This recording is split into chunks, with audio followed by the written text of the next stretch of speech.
সবাই কেমন আছো? মা কালীদয়া খুব খুব ভালো আছো, আমিও খুব ভালো আছি। এখন থেকে আমার ব্লগটা স্টার্ট করলাম। আজকে কিন্তু অনেকটাই সকালবেলা উঠেছি, আর রীতিমতো তো মনিদির সঙ্গে একটু ঝগড়াও হয়ে গেছিলো।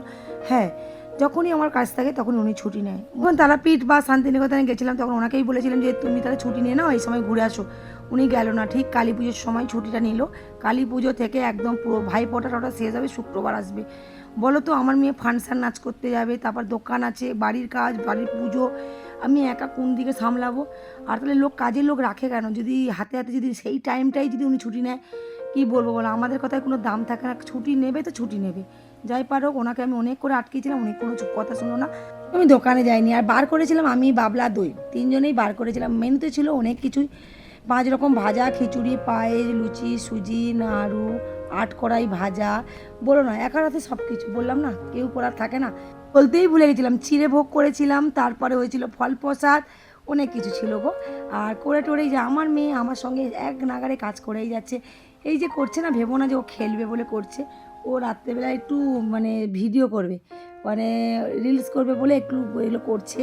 আর এই দেখো দেখছে, বলে মা তুমি ক্যামেরাটা ধরে দেখো তো মা আমি ঠিকঠাক বসছি কি না। হ্যাঁ, ও আগে কিন্তু করতো না, এখন অনেক কাজ করে। বড় হচ্ছে না, দেখতে পাচ্ছি যে মা তো বিশ্রামই পায় না, সারাক্ষণ কাজ করে। তাহলে আমিও বসে থাকলে হবে না। হ্যাঁ, প্রত্যেকজনই এসে বলে দিদিভাই তোমার ছেলে মেয়ে খুব ভালো। ছেলেটা সকালে পুজো দেয়, মেয়েটা সন্ধ্যায় পুজো দেয়। আমি বলি হয়তো ভালো, আমি থাকি না বলে হয়তো, আমি বাড়িতে থাকলে ওরা কিছুই করতো না। ওরাও জানে যে মাও তো কাজ করে, তাহলে আমার এখানে সবাই বসে থাকলে তো হবে না। কিন্তু সবাই আমরা হাতে হাতেই কাজ করি, আমাদের বাড়ির সবাই হাতে হাতে কাজ করি। সব ডিপার্টমেন্ট ভাগ করে দিয়েছিলাম। বাবলাকে বলেছিলাম তুই ঠাকুরের সাজা, আর আমি ঠাকুরের ভোগ করি। আর দোয়েলকে বলেছিলাম তুই আলপনাটা দে, তাহলে সবাই সব কাজ করলে তাড়াতাড়ি হয়ে যাবে। যে নর্মাল ভিডিও ছাড়ি তাতে যে তোমরা আমাকে এতটা ভালোবাসা দেবে আমি কখনো ভাবতে পারি না। তাই আমার এত ব্যস্ততার মধ্যেও কিন্তু ভিডিও দিতে মিস করি না, কারণ হচ্ছে ভাবি যে তোমরা আমাকে কখন একটু কমেন্ট করে বলবে যে দিদিভাই কেমন আছো, ভালো আছো কি না, বা কোনো কথাই যে বলো, আমার যাই কথা বলো তাতেই আমার খুব ভালো লাগে। ভাবি যে তোমরা আমাকে দেখো। সত্যি বন্ধুরা, এরকম আমাকে ভালোবেসে যেও। আমি কিন্তু খুবই সাধারণ বাড়ির মেয়ে, আর আমি জানি না এই ভিডিওটা তোমাদের কাছে কেমন লাগবে। যাই পার হোক, চলো বন্ধুরা, ঠাকুরের জোগাড় করতে করতে ঠাকুরমশাই চলে এসছে। এখন বাজে হচ্ছে 5:30। আর বামুনদের কথা বলো না, বামুন আমার ঠাকুরমশাই, যে ঠাকুরমশাই পুজো করে নিত্য পুজো, সে আর আজকে আসেনি, অন্য ব্রাহ্মণ পাঠিয়ে দিয়েছিল। প্রথমে আমি কিন্তু বোধ করেছিলাম, কারণ হচ্ছে যে পুজো করে সে যদি না পুজো করে না, কেমন যেন একটা লাগে। কিন্তু কি করব বলো, আজকে যদি ঠাকুরমশাইকে পাঠিয়ে দিই, কখন যে ঠাকুরমশাই পাবো আমি কিন্তু নিজেও জানি না। তার জন্য বাবলা বললো মা যে এসে তাকে দিয়েই পুজো করাও। কিন্তু ঠিক মনের মতন পুজোটা হলো না গো। আমাদের ঠাকুরমশাই খুব সুন্দর পুজো করে, কিন্তু এই ঠাকুরমশাই পুজো করে, কিন্তু মানে যার পুজো শুনে শুনে অভ্যস্ত, তার পুজোটার জন্য বেশি এতটাই ধুনো দিয়েছিল, আমি ভিডিও করতেই পারছিলাম না, জন্য আবছা লাগছিল। কি করবো বলো, এইসব ভিডিও যদি না দিই তোমরা মিস করে যাবে আমাকে আর আমাদের ঠাকুরমশাইকে আর ঠাকুরকে। হ্যাঁ, আমাদের ঠাকুরের ছবি যে তোমাদেরকে ছেড়েছিলাম, তোমরা যে এতটা ভালোবাসা দিয়েছো, তার জন্য সত্যিই তোমাদেরকে কি বলবো, মানে ভাষা হারিয়ে যাচ্ছি। আমাকে যে তোমরা খুব ভালোবাসো, আমার ঠাকুরকে তো আরও বেশি ভালোবাসো। প্রত্যেকটা মানুষই মনে আমাদের ঠাকুরকে, মানে আমার ভিডিওগুলো দেখে, কারণ হচ্ছে প্রায় মানুষ এসে শুধু বলবে দিদিভাই এই গয়নাটা কোথা থেকে কিনেছো, এই শাঁখাটা কোথা থেকে কিনেছো। বলি শোনো, আমাদের গয়নাগুলো হচ্ছে আমাদের দোকানের, আর শাঁখা পলাটা কিন্তু আমাদের পাশের দোকানে। তোমরা অবশ্যই কমেন্ট করলে আমি জানিয়ে দেবো। আর যারা আমাকে ভিডিও দেখে দোকানে এসে বলছিল, আমি কিন্তু অবশ্যই তাদেরকে দোকানটা দেখিয়ে দিয়েছিলাম। আর আমাদের ঠাকুরের গয়নাগুলো প্রত্যেকটা গয়নাই আমাদের দোকানে পাওয়া যায়, আর খুব সুন্দর সুন্দর পাওয়া যায়। আমি অবশ্যই কলকাতায় কিছুদিনের মধ্যে যাব, 2-1 দিনের মধ্যে।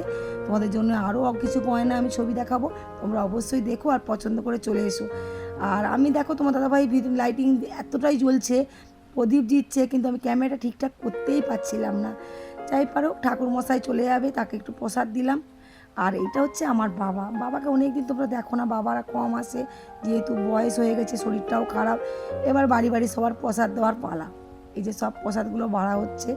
আর বলো না, থালা সাজিয়ে দিতে খুব ভালো লাগে, খুব সুন্দর করে থালা সাজিয়ে দিচ্ছি, দেখতে পাচ্ছ। তোমাদেরকে সবাইকে নিমন্ত্রণ করেছিলাম যে কে কে প্রসাদ খাবে চলে এসো আমাদের বাড়ি। তোমরা কিন্তু কেউ আসোনি, চলে এসো আমাদের বাড়ি।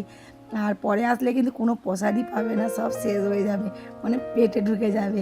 তোমার দাদাভাই বেরিয়ে গেছে, বাবলাও বেরিয়ে গেছে। বাবলা চলে গেছে আর একটা জায়গায় পুজো করতে, মানে যেখানে ওরা পুজো করছে, মানে সব ক্লাবের ছেলেরা, ওরা কয়েকটা ছেলে মিলে 6 জন মিলেই পুজোটা করছে। আর ও এখানে পুজো দিয়ে সেখানেও ব্রতী। আর আমি ওকে অনেক করেই বললাম যে শরবত খা, এ খা। ও একদম নির্জলায় উপবাস থাকে। আর ও চলে গেছে। এটা হচ্ছে আমার জায়ের মেয়ে পায়েল, ওর নাম, ওকে তোমরা চেনো অনেকে। আরে আরে দাঁড়াও দাঁড়া, ঠাকুরটাকে আর একবার একটু দেখিয়ে দিও।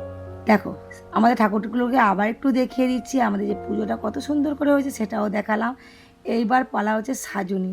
সেজেছিলাম এক, হয়ে গেল এক। এতটা সিঁদুর জাবড়ে পড়েছিলাম, পুরো টিগলি মিগলি, পুরো চটকে মোটকে। দেখো আমি একদম সে কি বলবো বলো তো, সেই যেটা ভূতের বই আছে না, বুলবুলাইয়া, বুলাইয়ের মঞ্জুলিকার মতনই আমাকে লেগেছে পুরো। আমার নিজেকে মনে হচ্ছে। আর আমি দেখো সমানে সিঁদুরগুলোকে মুছছি, পুরো গুঁড়ো সিঁদুর তো পুরো চটকে গেছে। যাই পার হোক, আমি এবারগুলো ড্রেস ফ্রেস খুলে নিয়েছি, দোয়েলও ড্রেস খুলে নিয়েছে। এবার হচ্ছে বাজি পাড়ানোর পালা। এই দেখো পায়েল আর দোয়েল, আর বাড়িতে কেউ নেই, দুজনে মিলেই ওই করছে। আর আমাকে ডাকছিল নিচে যে মা এসো একটু ক্যামেরাটা ধরবে, তাই একটু তোমাদেরকে দেখালাম। আর ভিডিওটা কেমন লাগলো অবশ্যই জানাবে। কালকে ভালো ভিডিও দেবে, টাটা।